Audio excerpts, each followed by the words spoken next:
Gracias, Maider, y gracias por invitarme. Bueno, buenos días a todos y a todas. En mi intervención, básicamente, voy a intentar dar un poco de luz, que yo creo que ya es conocida por muchos de vosotros, los que estamos en el sector, en cuanto al panorama de la formación en las empresas. Analizar un poco los obstáculos que yo creo que puede haber y algunos factores de cambio, palancas que podamos utilizar para cambiar el panorama actual. En cualquier caso, llevo más de 20 años en formación y a veces mi visión es un poco subjetiva, por tanto a veces, como decimos aquí en Casa de Herrero, cuchillo de palo, y yo creo que tanto debates como estos, como jornadas, es lo que de alguna manera hace que las ideas fluyan y que nos hagamos muchas preguntas, como dice Mael, y podamos avanzar y de alguna manera innovar en lo que venimos haciendo desde hace mucho tiempo, ¿no? Sin duda la formación ha cambiado en España en estos años y en mucha parte yo creo que lo que es la Fundación Tripartita y todo este tipo de ayudas han contribuido mucho al cambio. Pero yo creo que todavía queda mucho camino por recorrer porque los datos evidentemente no son nada halagüeños. Es decir, yo creo que falta todavía mucha conciencia de la importancia que tiene la formación en la empresa. No solo grandes, sino también en las pymes y sobre todo en estas. Entonces empezaré dando algunas cifras de lo que es la situación actual, pocas, en cualquier caso son cifras propias de la Fundación Tripartita que se pueden consultar y que cualquiera puede ver, y tampoco me importa tanto el porcentaje 0,5 o el 0,6, sino la tendencia que muestran las cifras. Por tanto, en primer lugar, para contextualizar un poco las ayudas, yo me centraré más en las bonificaciones a las empresas, es decir, en la formación a demanda, y esta es una gráfica que muestra la evolución.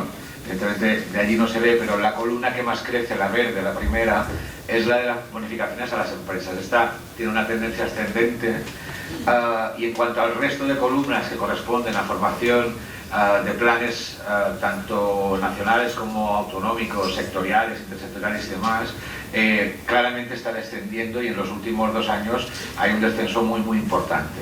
Por lo tanto, creo que de futuro la formación de la cual se pueden beneficiar las empresas es la bonificada. Y ahí es donde voy a centrarme más en los datos que ahora voy a enseñar. Un primer dato escalofriante es que solo 3 de cada 10 empresas acceden a estos fondos. Y 3 de cada 10 trabajadores, curiosamente son muy parecidos, un 31 y un 28%. Estoy hablando de empresas en general, no solo pymes. Las pymes se acentúa más, pero en cualquier caso estos son a nivel nacional y datos del 2013. Por tanto, yo creo que ahí hay una de las pruebas de la poca conciencia que tenemos de la importancia de la formación. Si ya entramos más en detalle de esta estadística o de estos datos, vemos que la proporción de la participación o la tasa de cobertura de la formación es inversamente proporcional al tamaño de la empresa. Es decir, las grandes empresas copan prácticamente el 80% de la formación, cuando empresas de 1 a 9 trabajadores solo tienen una tasa de cobertura del 26%. ¿Vale? Entonces, estas mismas empresas de 1 a 9 trabajadores representan a 4 millones de trabajadores, por tanto estamos hablando del 30% del mercado laboral.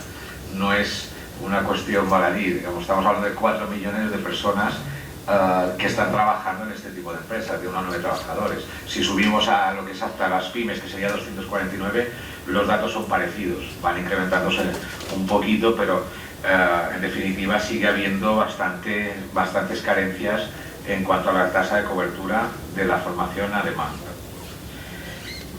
Para ver un poco quién es el perfil de la persona, del alumno o alumna que hace la formación, estos también son datos 2012 y 2013, vemos que el perfil del alumno tipo o alumna, alumno en este caso, porque también en este caso los hombres, la formación participan más los hombres que las mujeres, hay un 56% de hombres.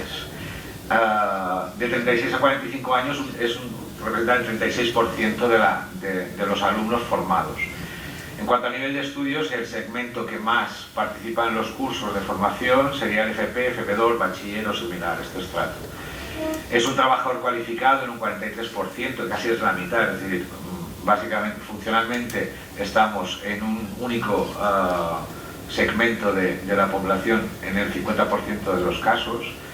El 18% pertenece a una gran empresa, el 58% hace cursos presenciales y, curiosamente, también un dato que me llama la atención, que el 15% de la formación que se realiza es de prevención de riesgos laborales. También casi un monotema, un 16% de las acciones formativas.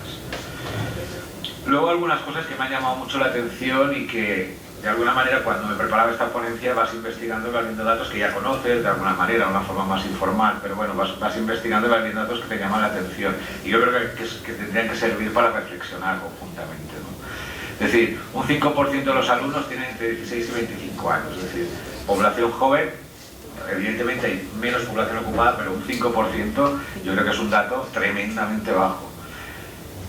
Mayores de 55 años, es decir, todavía con una vida laboral por delante importante, un 6,3%. En el caso de 46 a 55 años, solo el 39% de las mujeres participan en los cursos de formación. Personas sin estudios, un 2%. Es decir, los menos cualificados para los trabajos, los que más necesitarían de acciones de formación o de recualificación, adaptación al puesto de trabajo, solo es el 2%. Es prácticamente nulo. Es testimonial. Y luego también me llama mucho la atención el 3,8%, que solo el 3,8% sean directivos. También yo creo que esto viene derivado de un hecho que también luego en las barreras, obstáculos las señalo, es que en estas ayudas de demanda, o la bonificación, los autónomos, que son los gerentes de las pymes, porque para ser gerente de una pyme tienes que ser autónomo, estos no pueden participar en las acciones de demanda. Por tanto, no tienen derecho a bonificación de que se les subvencione un curso, salvo en algún plan sectorial específico para ellos o algún plan intersectorial que puedan participar. En cualquier caso, es formación de oferta. Es decir, no pueden elegir qué tipo de formación realizar. Por lo tanto, eso es otro, tanto de un obstáculo como una de las palancas que yo creo que serán importantes para, de alguna manera, cambiar el panorama. Bueno, esto sería un poco... bueno, la última, para finalizar un poco el panorama, sería también la modalidad de formación. Es decir, el 75%, este dato de 2013, el 75% de la formación es presencial. Creo que eso es otro de los obstáculos. Es decir, hoy en día, que solo el 4,7% de la formación sea online, que se desaprovechen toda la metodología y todas las posibilidades que ofrece la formación online de calidad y bien hecha, evidentemente, creo que también es significativo de cómo está. Es decir, yo creo que las pymes, una de las pocas salidas que tienen es que sea formación individual y por tanto aprovechar al máximo las nuevas tecnologías. Y el panorama que se dibuja en la formación a demanda, evidentemente no lo estamos usando. Es decir, que el 75% sea online y que se haga más formación a distancia que teleformación. Dejo al lado la mixta porque tampoco tenemos exactamente el dato de si se va más a teleformación o a distancia, pero que se haga más, prácticamente el doble de formación a distancia que teleformación en el año en que estamos, yo creo que también es un dato a tener en cuenta en cuanto a cómo está el panorama. Bien, pasando ya un poco a lo que serían las causas que entiendo yo, insisto, que es una visión un poco parcial, un poco subjetiva, en tanto en cuanto desarrollo mi trabajo en este campo. Pero yo me he centrado básicamente en 4 grandes causas, en 4 grandes barreras que podemos encontrar. Es decir, primero, sigue habiendo un gran desconocimiento del sector o de la posibilidad de financiar acciones formativas a través de los créditos que tienen las empresas. Es decir, sigue habiendo una gran parte de los empresarios que desconocen este tipo de ayudas. Luego, si las conocen, también tienen bastantes dificultades para seleccionar qué oferta o qué de los cursos que están en el mercado, cuáles son los adecuados, por un desconocimiento de lo que requieren realmente sus trabajadores. Sería un poco enlazando con el siguiente punto. Es decir, ¿qué falta en las pymes hoy en día?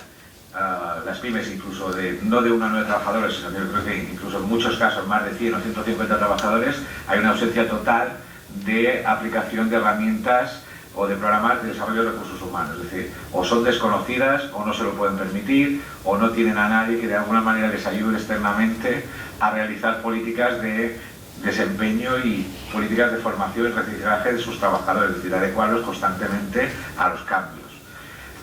Por tanto, el hecho de que el propio empresario, el directivo, el gerente de esa empresa no conozca sus propias necesidades y no le dé, por tanto no le da la importancia. El hecho de desconocer un problema probablemente pase desapercibido. Entonces esa sería otra de las barreras, creo que importantes. La siguiente sería la metodología, un poco volviendo a la diapositiva que hemos visto, que básicamente es presencial. Es decir, un curso presencial en la PYME es bastante complicado organizarlo. Es decir, una empresa de 9 trabajadores, organizar un curso presencial y prescindir de 2 o 3 trabajadores en un día de trabajo, evidentemente es imposible. Por tanto, son problemas añadidos a la hora de, aunque uno tenga consciencia de sus necesidades y quiera hacer formación para sus trabajadores, la dificultad que se va a encontrar en muchas ocasiones es que el sistema presencial pues pone dificultades y no aprovechamos las nuevas tecnologías para poder solventar este problema. Y la última barrera o el obstáculo que yo creo que hay también es la proactividad, es decir, querer hacer formación significa que alguien decida, sea consciente de una necesidad y se proponga hacerlo. Eso no lo encontramos tampoco habitualmente. Sí que hay mucha formación que es reactiva, es decir, en una empresa, una PYME, llega un comercial de cualquiera de las empresas proveedoras de formación y vende un curso, y ese curso se hará, pero lo que me pregunto es si ese curso responde a una necesidad real, responde a una oportunidad comercial que el comercial ha sabido crear, o responde realmente a una formación de desarrollo o adecuada a esa pequeña empresa. Entonces estos serían un poco los 4 principales factores que yo entiendo. Posiblemente haya más, pero insisto que son los 4 que yo creo que se puede empezar a atacar el problema de la no generalización de la formación en la PYME.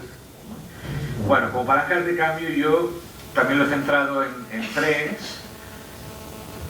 El primero sería diagnosticar las barreras efectivas, aparte de las que yo ya puedo decir, seguramente habrá más, las barreras efectivas con que se encuentran las pequeñas y medianas empresas.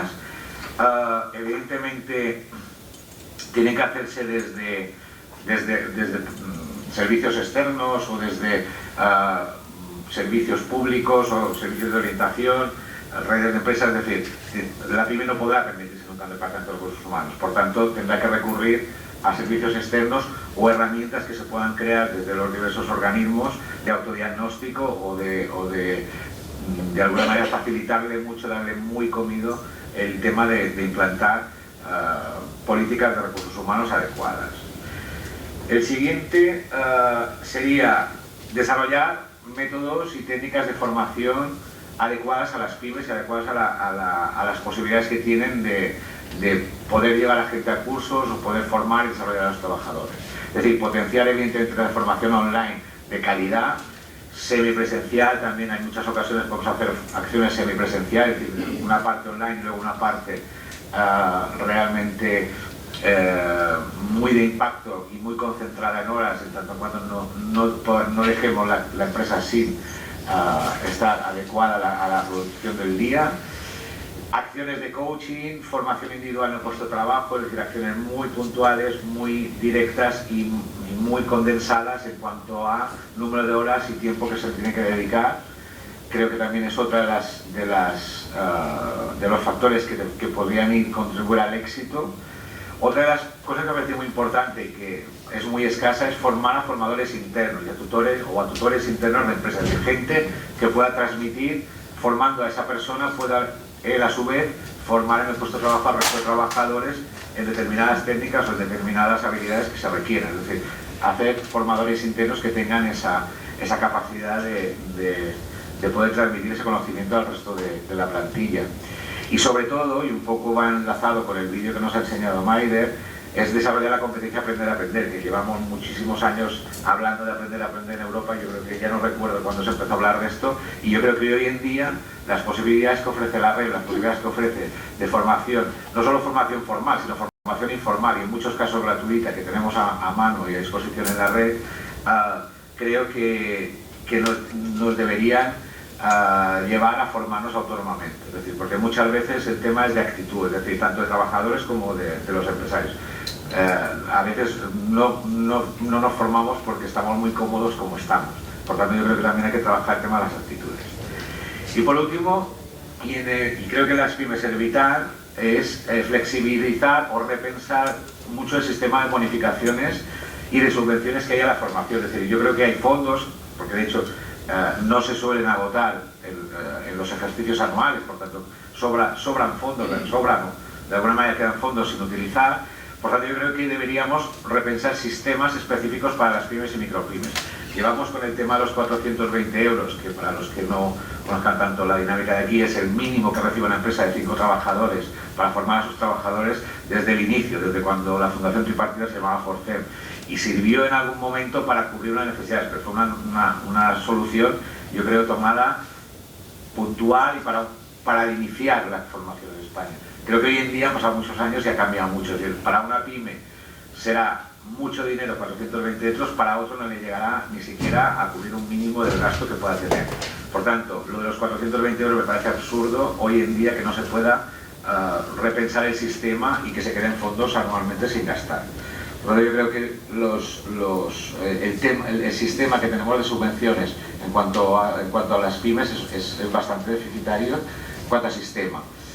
Impulsar competencias directivas y políticas en los autónomos, es decir, que tengan formación bonificada o ayudas o subvenciones específicas para la gente que dirige esas empresas. Es decir, si esta gente no puede acceder a la formación, posiblemente no serán conscientes de lo que necesitan sus propios empleados. Por tanto, hay que formar al directivo, al autónomo, al que no tiene posibilidad, incluso al autónomo sin empleados, ¿por qué no? Es decir, está cotizando igual al Seguridad Social y por tanto yo creo que es un colectivo que se ha dejado fuera tradicionalmente, salvo con algún plan sectorial, y debería tener la posibilidad de tener formación a demanda también este colectivo.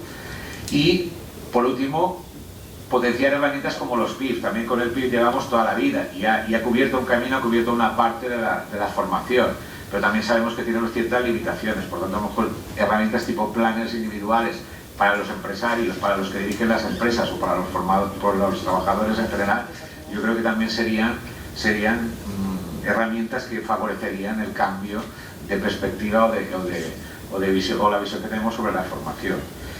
Por último, y como antes ya he entrado un poco en que la formación para mí es un problema de actitud, es decir, yo creo que cuando alguien quiere hacer una cosa, la hace, cuando alguien cree que algo es posible, lo hace, y cuando alguien ve que sus empleados o que su empresa, alguien necesita formación, lo hace. Es decir, cuando compramos una fotocopiadora, el proceso que seguimos es pedimos presupuestos, analizamos, vemos qué posibilidades nos da ese nuevo aparato y qué potencial tendrá para nuestra empresa. Eso es hacer una selección de personal. Lo que pasa es que en este caso seleccionamos una máquina. Cuando la hemos comprado, viene un técnico y nos explica las maravillas de la fotocopiadora y cómo sacar el máximo rendimiento a ese aparato. Eso es una formación inicial que no hacemos con las personas que contratamos en general. Y yo creo que falta mucha formación inicial en las empresas, formación de acogida, para que el trabajador rápidamente sea productivo y se incorpore en la empresa. Pero después seguimos. Cuando tenemos la fotocopiadora, contratamos un servicio de mantenimiento. Queremos que siempre funcione bien el aparato, que se vaya actualizando el software y que siempre tenerlo en perfecto estado para que sea competitivo. Al fin y al cabo nos ha costado mucho dinero esa fotocopiadora, pero con las personas no solemos hacerlo bien. Por tanto, el mantenimiento es la formación continua. En la formación continua no siempre tenemos la idea de lo importante que es. Es decir, la formación continua es mantener al trabajador activo, competitivo y que sea productivo para la empresa, es decir, no dejar que se quede obsoleto. Eso es formación continua, lo hacemos con las máquinas, pero muchas veces descuidamos a los trabajadores, que en una economía, al menos como la que estamos viviendo ya en estos últimos años, prácticamente servicios, es básico mantener en perfectas condiciones a los trabajadores. Pero yo creo que muchas veces es una cuestión de actitud y no tanto de posibilidades, el querer, que no el desear hacer una cosa, sino hay que querer hacerlo. Y por último, porque creo que más o menos he cumplido con mis 15 minutos, termino con una frase en honor a nuestros amigos italianos, de Miguel Ángel, que a sus 80 años más o menos decía ancora imparo, que es sigo aprendiendo, ¿vale? Por tanto, creo que es un buen mensaje para todo el mundo que nos dedicamos a la formación. Muchas gracias.